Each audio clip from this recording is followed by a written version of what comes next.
এই সকাল সকাল আমি কাকে দেখলাম? এই যে গজানন পণ্ডিত। হ্যাঁ, ও গজানন পণ্ডিত, গজানন পণ্ডিত।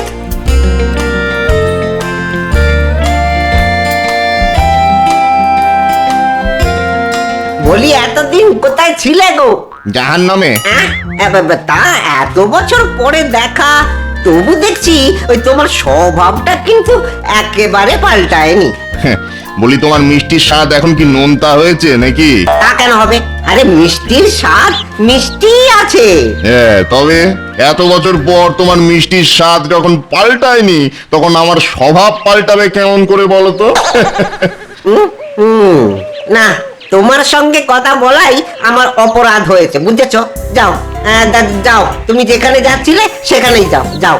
যাবো বলে যাচ্ছি না ভাই, থাকবো বলে যাচ্ছি। আজ থেকে আমি কৃষ্ণনগরেই থাকবো।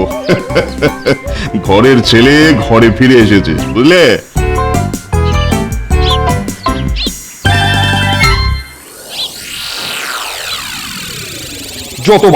যতবার আমি কৃষ্ণনগর রাজ্যটা কৃষ্ণচন্দ্রের কাছ থেকে ছিনিয়ে নিতে চাই, ততবারই কোনো না কোনো কারণে কৃষ্ণচন্দ্র আমার আঙুলের ফাঁক দিয়ে ফসকে পালিয়ে যায়।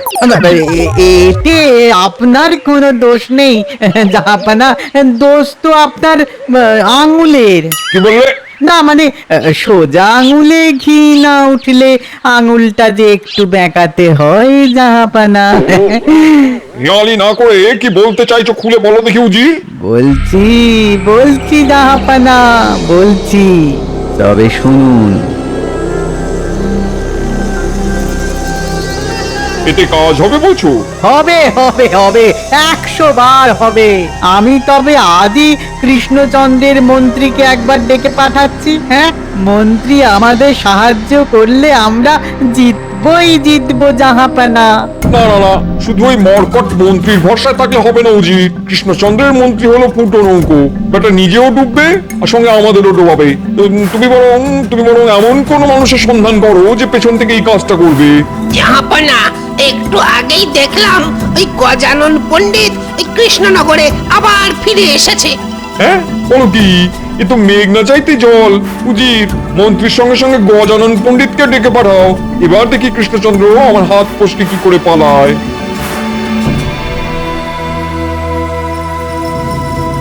একবার একটা মশা আমার কানের কাছে এসে চু করে এমন আওয়াজ শুরু করলো যে তার জ্বালায় আমার রাতের ঘুম উড়ে গেল। সে কি গোপাল? তারপর আর কি, আমার নামও গোপাল ভাঁড়। আমিও চোখ খুলে ঠায় বসে রইলাম মশাটাকে ধরার জন্য। মশাটা আমার হাতের উপরে এসে বসতেই আমি খপ করে মশাটা ধরে নিলাম।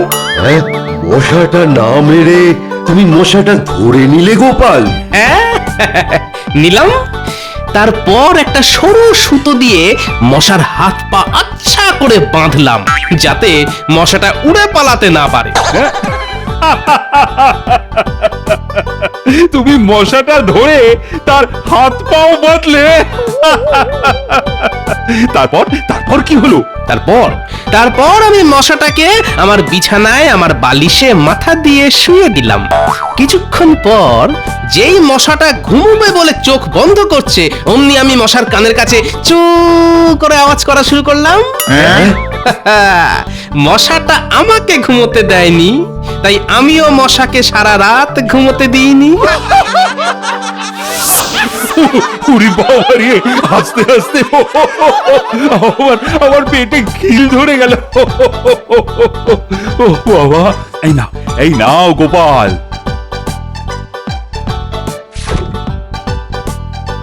এমন সুন্দর কৌতুক শোনালে আর তার বদলে উপহার পাবে না, তা কি হয়?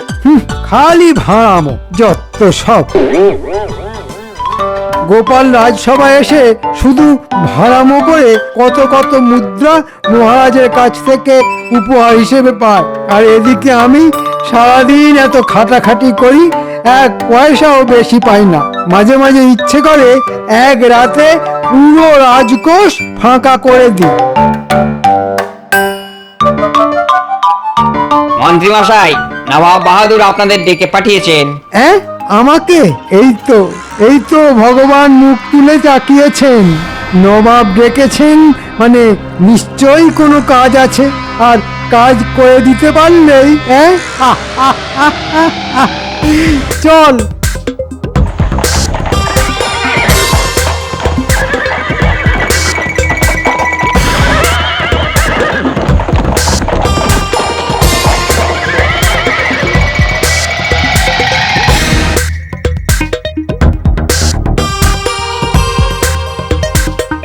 নবাব বাহাদুর আমাকে ডেকে পাঠিয়েছেন। এই তো কৃষ্ণচন্দ্রের মন্ত্রী এসে গেছে। তোমাকে আমার হয়ে একটা কাজ করে দিতে হবে। কাজটা ঠিক করতে পারলে আমি তোমাকে 1000 স্বর্ণ মুদ্রা দেবো। আর না করতে পারলেই গদ্দান, মাথায় থাকে যেন। 1000 স্বর্ণ মুদ্রা? হ্যাঁ নবাব বাহাদুর, আপনার কাজ হয়ে যাবে, শুধু কি করতে হবে সেটাই বলুন। বলছি গজানন পণ্ডিত। কি গজানন পণ্ডিত? ঠিকই দেখেছেন মন্ত্রী মশাই, আমি সেই গজানন পণ্ডিত।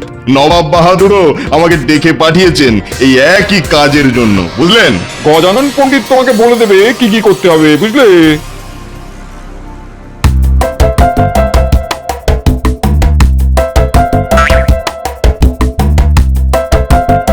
এই যে গোপাল, কোথায় চললে গো? রাজসভায় যাচ্ছি গো ভোলা ময়রা। আমার তো যাওয়ার ওই একটাই ঠিকানা। বুড়ি, তোমার সঙ্গে ওই গজানন পণ্ডিতের দেখা হয়েছে? গজানন পণ্ডিত সে তো বছর খানেক হলো নিরুদ্দেশ। না গো গোপাল, আরে গজানন পণ্ডিত আবার ওই কৃষ্ণনগরে ফিরে এসেছে। আরে গতকালই তো আমার সঙ্গে দেখা হয়েছিল। লোকটা একটুও পাল্টায়নি। কুকুরের লেজ যে এত সহজে সোজা হয় না ভোলা ময়রা। নবাব বাহাদুর রাজবাড়ির দিকে যাচ্ছেন বলে মনে হচ্ছে। আমি চলি গো ভোলা ময়রা।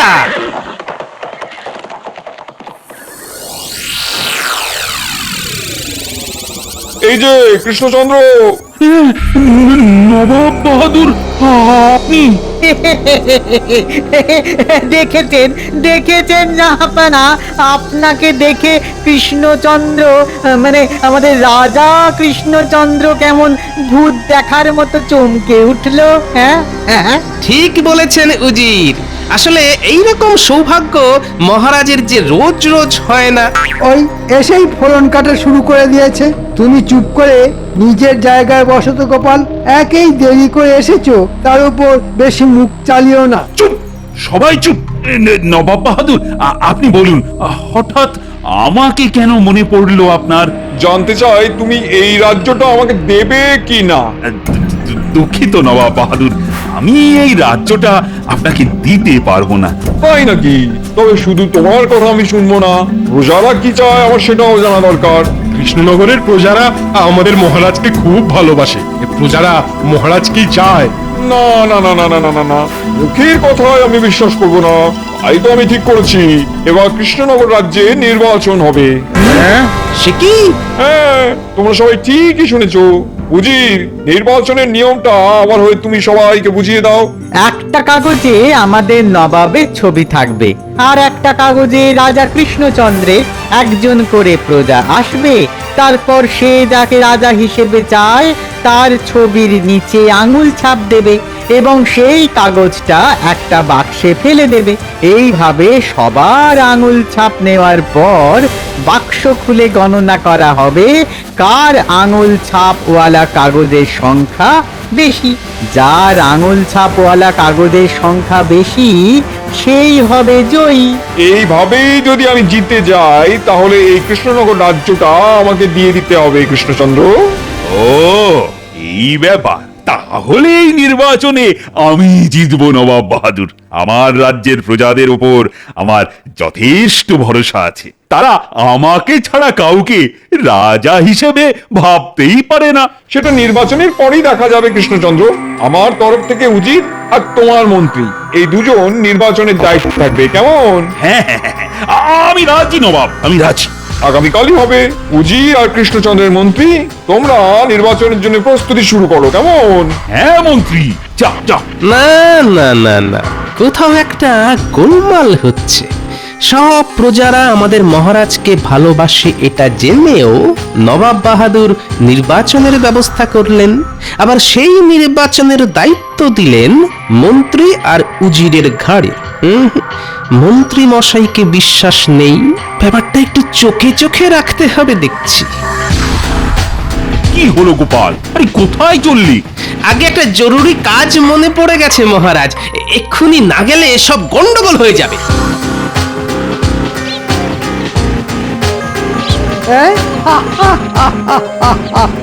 চলুন।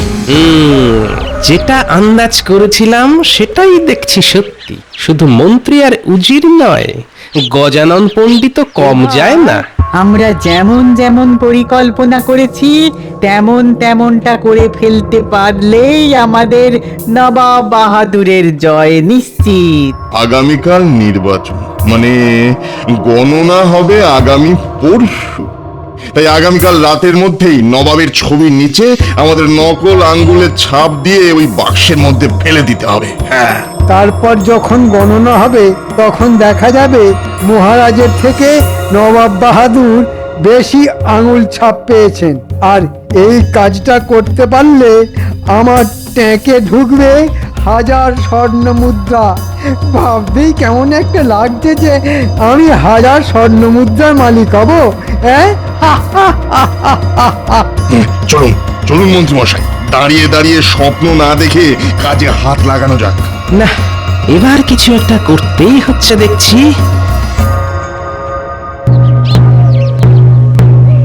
শোনো শোনো শোনো, কৃষ্ণনগরবাসী মন দিয়ে শোনো।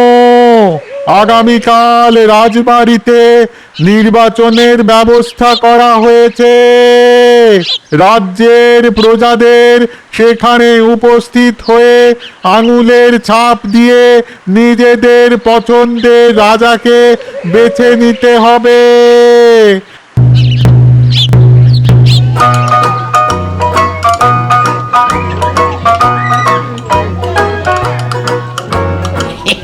এই যে গোপাল দাদা যে বলো বলো কি চাই? এই যে আমাকে এক শিশি আতর দাও তো ভাই। এই যে গোপাল দাদা, এইটা নিয়ে যাও, মাখলে 7 দিনের আগে গন্ধ যাবে না। এইবার জমবে খেলা। আরে আসতে চলো গিন্নি, এত তাড়া কিসের? বলি সন্ধে হতে চললো যে, তাড়াতাড়ি পা চালিয়ে চলো, তাড়াতাড়ি চলো। তুমি না রাজসভার সদস্য। তাতে কি, সময় নিয়ে ধীরে সুস্থে হাঁটো। এমনিতেও তাড়াতাড়ি গিয়ে কোনো কাজ নেই, আমি সবার শেষ আঙুল ছাপটা দেব। সব বিষয়ে তোমার দেরি। দেরি কি আর এমনি করছি গিন্নি, দেরি করার পিছনে কারণ আছে।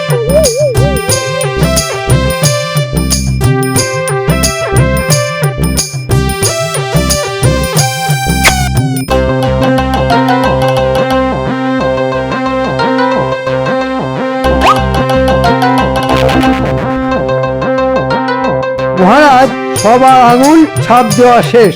সবাই এসে আঙুল ছাপ দিয়ে গেছে, শুধু গোপাল এখনো আসেনি। আগে এই যে মহারাজ, গোপাল এসে গেছে গিন্নিকে নিয়ে। এ কি গোপাল, তুমি আজও দেরি করে এলে? যাও গিন্নি, আগে তুমি গিয়ে আঙুল ছাপটা দিয়ে এসো।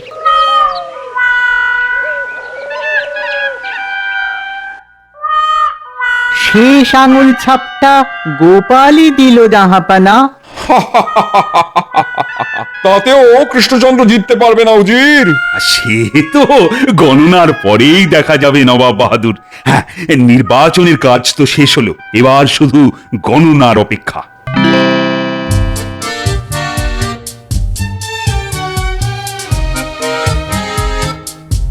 947, 948, 949। মহারাজ মোট 949টা আঙুলের ছাপ পেয়েছেন। 980, 981, 982 আর আমাদের জাহাপানা 982টা। এই যে রাজা কৃষ্ণচন্দ্রের থেকেও বেশি। এবার এবার কি হবে কৃষ্ণচন্দ্র? কৃষ্ণনগরের প্রজারা তো তোমার থেকে বেশি আমাকে পছন্দ করে, তারা চায় আমার অধীনে আসতে। কিভাবে এমনটা হলো? আজ থেকে এই রাজ্যটা আমার। কৃষ্ণচন্দ্রকে এক্ষুনি ধরে কারাগারে বন্দি করো। সে কি, এবার আমাদের কি হবে? তোমরা সবাই যাবে কারাগারে। না না না না না আমার মনে হয় গণনায় কোনো গোলমাল হয়েছে। কি করে সম্ভব? না না না গণনায় কোনো গোলমাল হয়নি মহারাজ, গণনা একদম ঠিক আছে, গোলমাল হয়েছে অন্য জায়গায়। কি বলতে চাইছো গোপাল? যেটা সত্যি সেটাই বলছি মন্ত্রী মশাই। আমাদের মহারাজের সঙ্গে বিশ্বাসঘাতকতা হয়েছে, আর আমার থেকে ভালো আপনারাই জানেন যে এই বিশ্বাসঘাতকতাটা কে করেছে। গোপাল, ভুলে যেও না, এখন এই কৃষ্ণনগর রাজ্যটা আমার, তুমি আমার প্রজা। বেশি ফটো করলে আমি তোমার গর্দান নেবো, এই বলে দিলাম। সে আপনার ইচ্ছে হবে নেবেন নবাব বাহাদুর, কিন্তু যেটা সত্যি সেটা তো আর মিথ্যে হয়ে যাবে না। আমার কাছে প্রমাণ আছে, আমি প্রমাণ করে দেব অসৎ উপায়ে আপনি জিতেছেন। তাই নাকি? তবে দেখি তোমার কাছে কি প্রমাণ আছে।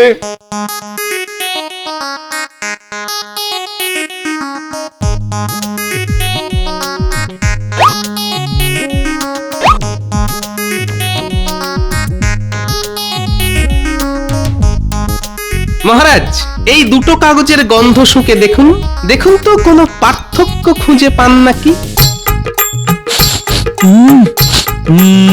নবাবের কাগজে কোনো গন্ধ নেই তো গোপাল, কিন্তু আমার কাগজে আতরের গন্ধ, তাই তো মহারাজ? হ্যাঁ, হবেই তো। নিজের ট্যাকের কড়ি খরচা করে আতর কিনে আমি ওই কালির দোয়াতে মিশিয়েছি মহারাজ, আর রাজ্যের সব প্রজারা এসে ওই আতর মেশানো কালির দোয়াত থেকে কালি দিয়ে আপনাকে আঙুল ছাপ দিয়েছে। তবে নবাবের কাগজে কোনো আতরের গন্ধ নেই যে। থাকবে কি করে? সবার শেষে আঙুল ছাপ দিতে আমি ঢুকেছিলাম যে, তখন আমি বুদ্ধি করে আতর মেশানো দোয়াতটা সরিয়ে অন্য একটা কালির দোয়াত রেখে এসেছি। আর গতকাল রাতে আমাদের মন্ত্রী মশাই আর গজানন পণ্ডিত ওই দোয়াত থেকেই কালি তুলে নবাবকে আঙুল ছাপ দিয়েছে। এই যে পুরো জলের মতো সোজা হিসেব মহারাজ। কি মন্ত্রী তুমি? গোপাল গোপাল বানিয়ে বানিয়ে মিথ্যে কথা বলছে মহারাজ। ওই গোপাল, এখানে দাঁড়িয়ে দাঁড়িয়ে যত সব মন গড়া বানানো গল্প ফাঁদা হচ্ছে। আরো প্রমাণ চাই?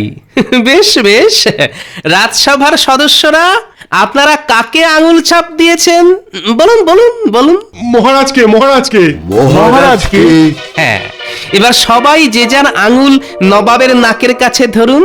নবাব বাহাদুর, শুকে দেখুন তো সবার আঙুল থেকে আতরের গন্ধ পাচ্ছেন কিনা। পাচ্ছি, কিন্তু আর কোনো কিন্তু নেই নবাব বাহাদুর। আপনি চাইলে রাজ্যের সমস্ত প্রজাদের আঙুলের গন্ধ শুকে দেখতে পারেন। আতর বিক্রেতা বলেছিল, একবার ওই আতর হাতে লাগলে 7 দিনের আগে গন্ধ যাবে না। না না না, এ আমি বিশ্বাস করি না। আমাদের নবাব বাহাদুর দিতে গেছেন, তাই গোপাল রাজা কৃষ্ণচন্দ্রকে বাঁচাবার জন্য পাগলের প্রলাপ শুরু করেছে। পাগল আমি নই উজির, পাগল তো আপনারা। তাই নবাবকে জেতানোর জন্য সহজ হিসেবেও গোলমাল করে ফেলেছেন। কৃষ্ণনগরের মোট জনসংখ্যা 951 জন, মহারাজকে আঙুল ছাপ দিয়েছে 949 জন, আর নবাবকে দিয়েছে 982 জন। 949 যোগ 982 1931 জন, যোগে কোনো ভুল নেই গোপাল। এই তো, এবার আপনারাই বলুন 951 জন মানুষ কিভাবে 1931টা আঙুল ছাপ দিতে পারে? ঠিক ঠিক, এবার কি বলবেন আপনারা? আর কিছু বলার আছে? সব তো এখন জলের মতন স্পষ্ট। কিন্তু গোপাল, আজ্ঞে মহারাজ, কৃষ্ণনগরের মোট জনসংখ্যা 951 জন, আমি পেলাম 949টা আঙুল ছাপ। তবে বাকি দুটো? আগে ওই দুজন আর কেউ না, ওনারা হলেন আমাদের মন্ত্রী মশাই আর গজানন পণ্ডিত। না মহারাজ, আমি তো আপনার মন্ত্রী, আমি আপনাকেই আঙুলের ছাপ দিয়েছি। তাই নাকি? তবে দেখি দেখি তোমার আঙুল ছুঁকে। মিথ্যে কথা বলার জায়গা পাও না। তুমি যদি আমাকে আঙুলের ছাপ দিতে, তাহলে তোমার হাতেও তো আতরের গন্ধ থাকতো। হ্যাঁ, ক্ষমা করে দিন মহারাজ। গোপাল যেগুলো বলল সেগুলো কি সত্যি মন্ত্রী? না মানে সত্যি কথা বলো মন্ত্রী, তাতে তোমার শাস্তি কিছুটা হলেও কম হবে। আমি আমি সব ওই 1000 স্বর্ণ মুদ্রার লোভে পড়ে করেছি মহারাজ। নবাব আমাকে 1000 স্বর্ণ মুদ্রা দেবে বলেছিলেন, তার বদলে আমাকে শুধু নকল আঙুলের ছাপ দিয়ে নবাবকে জিতিয়ে দিতে হবে। জাহাপানা জাহাপানা সবই তো ঠিকঠাক চলছিল, মাঝখানে গোপাল এসে সব কেটে দিল। তাই তো দেখছি উজির, আর এখানে দাঁড়িয়ে থেকে কাজ নেই, পালাও। আচ্ছা গোপাল, তুমি এত কিছু হতে চলেছে বুঝলে কি করে? আগে সব চোখ কান খোলা রাখার ফল মহারাজ। সত্যি তুমি না থাকলে যে আজ আমার কি অবস্থাটাই না হতো। তোমাকে আমি পুরস্কার দেব গোপাল, তবে তার আগে মন্ত্রী আর গজানন পণ্ডিতকে আমি এমন শিক্ষা দেব যে ওরা সারা জীবন মনে রাখবে। সেনাপতি, আজ্ঞা করুন মহারাজ। যাও গিয়ে গজানন পণ্ডিতকে ধরে নিয়ে এসো। আর হবে না মহারাজ, ছেড়ে দিন, ছেড়ে দিন। আঙুলের ছাপ নকল করে আমাকে হারাবে ভেবেছিল, এদের রাজ্যের সব জায়গায় ঘুরিয়ে নিয়ে এসো, সবাই দেখুক এদের কালি মাখা মুখ।